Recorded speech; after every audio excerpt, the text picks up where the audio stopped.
Strawberry jacuzzi! How y'all doing, H-Cuties? Ready for your nightly brain workout?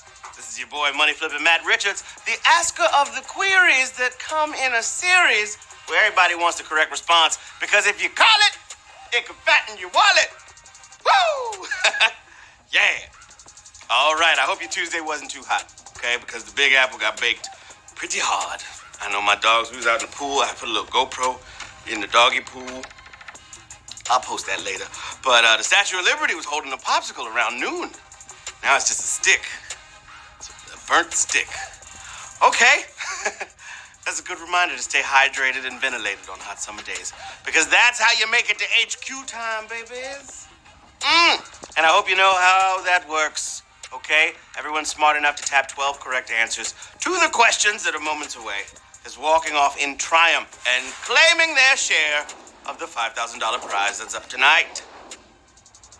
That's right. Will you fare as well as you should? Or very much fail to do good? Oh, we're also here to spotlight a great charity showing us all what caring is all about. The Second Harvest Food Bank of Central Florida, feeding families during the toughest of times.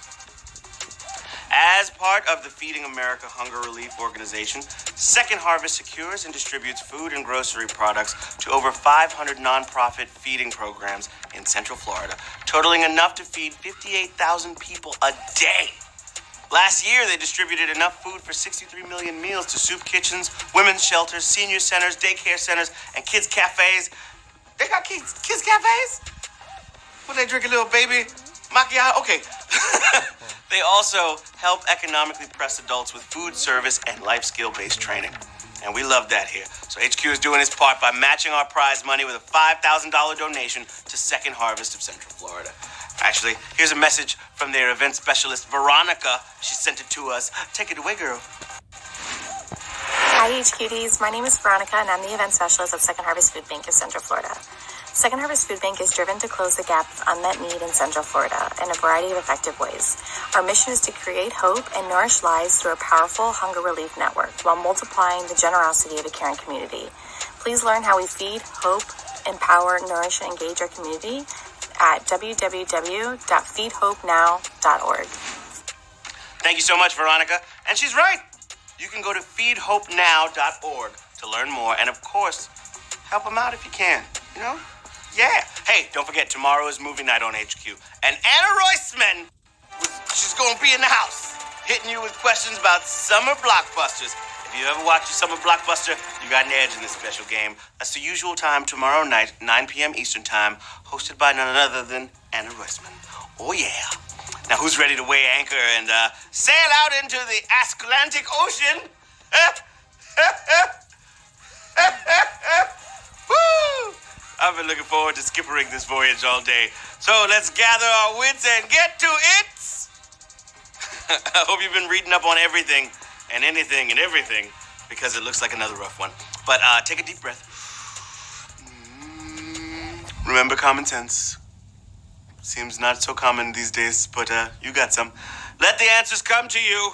There's nothing to it but to HQ it with question number 1. Who wrote Infinite Jest? David Foster Wallace, Knave Imposter Law, or Ham Defroster wrote it? Okay, well, there's only one author in this batch, okay? And that'd be David Foster Wallace. You may have noticed we go a little easy on question 1.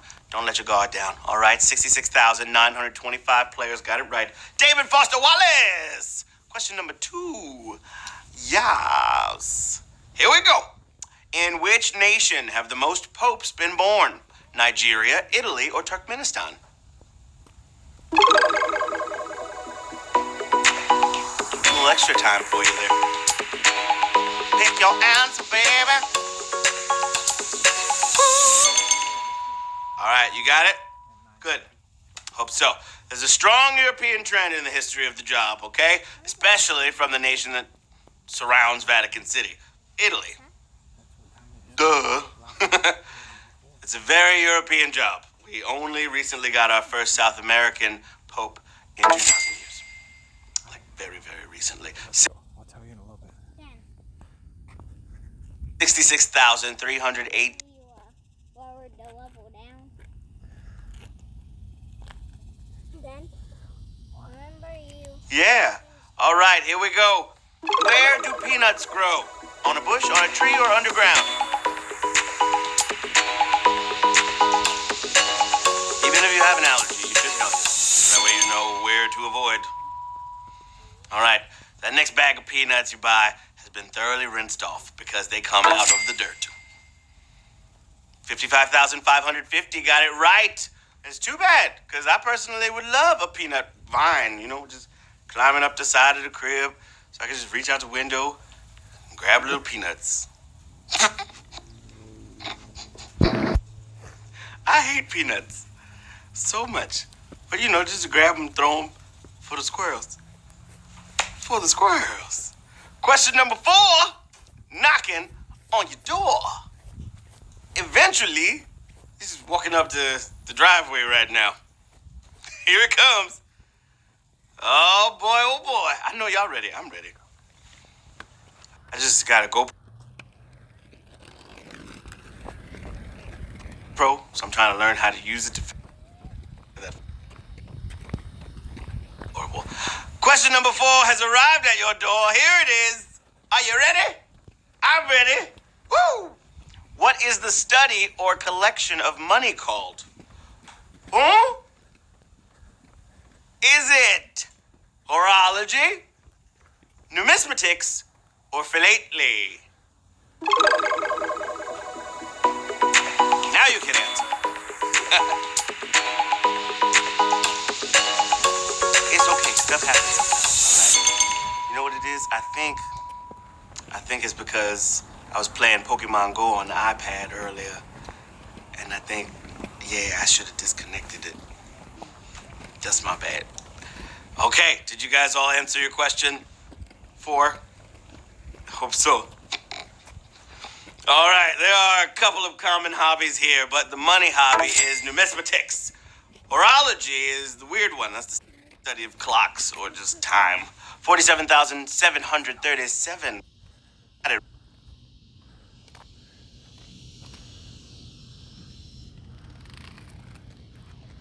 Oh, and that ain't no jive.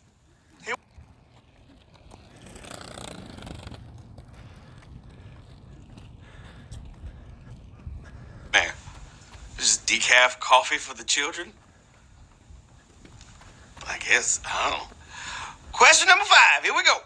What term comes from an evil being that would take people's breath away? Eves, ghoul, or nightmare?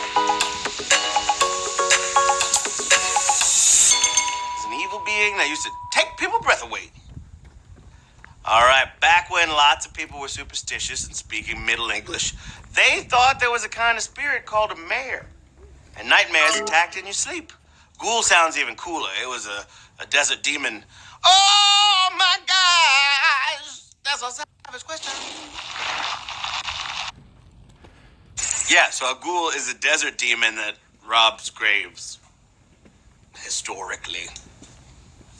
Superstitiously speaking. Not historically, they wasn't real. Okay. Question number 6. And it goes a little something like this. Which 1980s band was the subject of their own arcade video game? Europe, Foreigner, or Journey? One of these bands had their own arcade video game. Do you remember? Did you play it? Maybe? Huh? All right, these bands made a whole lot of scratch in the 80s, but the most quarters were earned by Journey. Yeah. If you went to the right arcades in 1983, you can control all 5 band members hunting down their instruments and stopping their fans from pushing the stage. Rushing the stage, pushing onto the stage. That's what you did.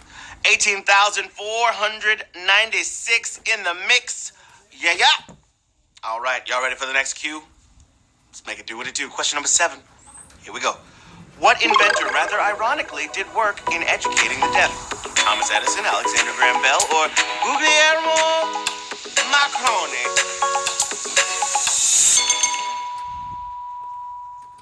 He's got a weird name, that guy, huh? Guglielmo Guglielmo Marconi. Okay, all these guys invented some kind of audio gear, making it ironic that they'd be looking out for, the deaf.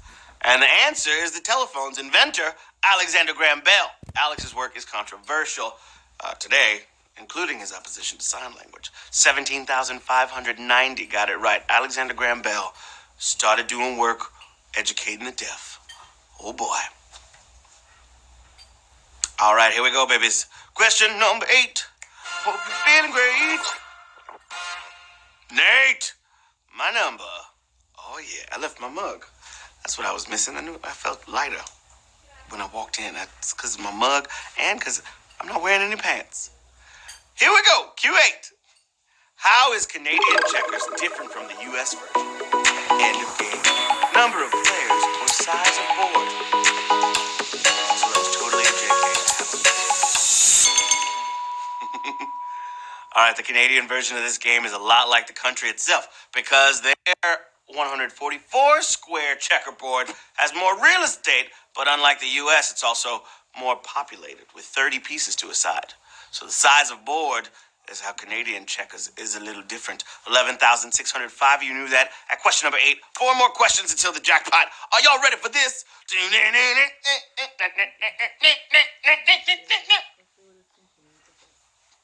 Here we go.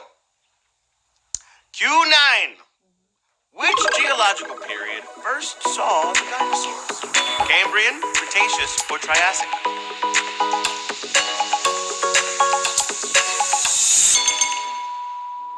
Dinosaur DNA. All right, thanks to Hollywood, we associate them with the Jurassic period. But they had their debut during the humble Triassic period. They were around for quite a while, and some of them even had a brief comeback in the 90s. Just not in real life. 11,594 got it right. Triassic. Baby. Oh, my goodness. 3 questions remain. That's all that stands between you guys and your share of $5,000. So let's go to work, shall we? Q10, my friends. Time to get it in. In the story of Dr. Dolittle, what animal is not part of a push-me-pull-you? Gazelle, llama, or unicorn?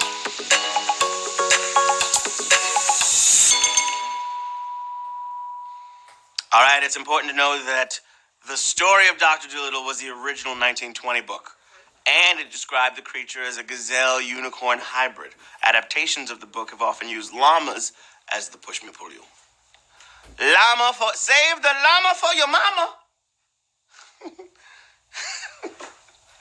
What? 9,792 players got it right. Llama is the answer we were looking for. Question number 11, the penultimate question of the game. Get this one right, you move to the final round. Simple as pie. Not really. These next 2 are probably going to be tricky. Here we go, Q11. A chemical element is named for the discoverer of what? Electrons, neutrons, or protons? What's it going to be? All right, 3 different guys found these particles, but Rutherfordium is named for Ernest Rutherford, who nailed down protons. If you pick protons, 6,680 players are moving on to the final question. We talked about these guys not too long ago. I hope you were taking notes. Huh? Oh, boy. Here we go. Q12, babies. Lock and load it. Here we go. Final question of the game, H-Cuties. Which terrible film was not directed by someone who previously won an Oscar? Battlefield Earth, Ghost Dad, or The Master of Disguise? What's it gonna be? All right, it's weird when an Oscar winner makes a bad film. Everybody knows that, but nothing's mysterious about Master of Disguise, whose director never won a thing. Battlefield Earth's Roger Christian won for art director, and Ghost Dad was won by Best Actor Sidney Poitier. Master of Disguise, we have 3,954 winners of HQ Trivia tonight. Yeah!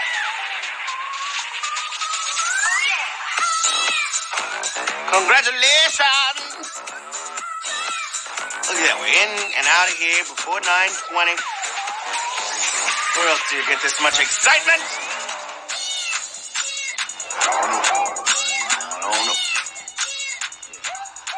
Congratulations to Candice G and Harry Broad. Kelly Osinki. Yep. Millie Sirius. Chai 88. Mantic Corex. Israel Ramo. Iggy DJ. Kim John 67. Thomas R9. Mary Folk. Mary Chris. Just to name a few. Good job, you guys. Y'all did that. You did the thing. You did your thizzle. For shizzle, for rizzle. Now that's what I call a trivia game. If you had fun, good news. We got another one tomorrow night, okay?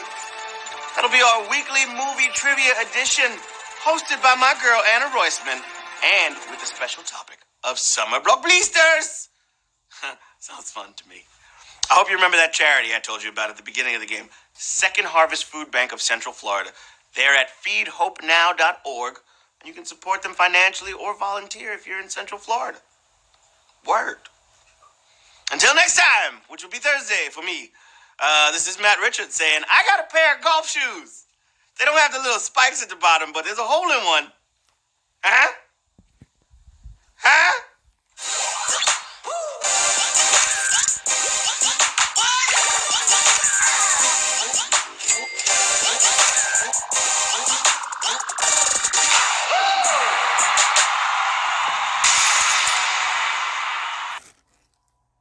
You can stay there.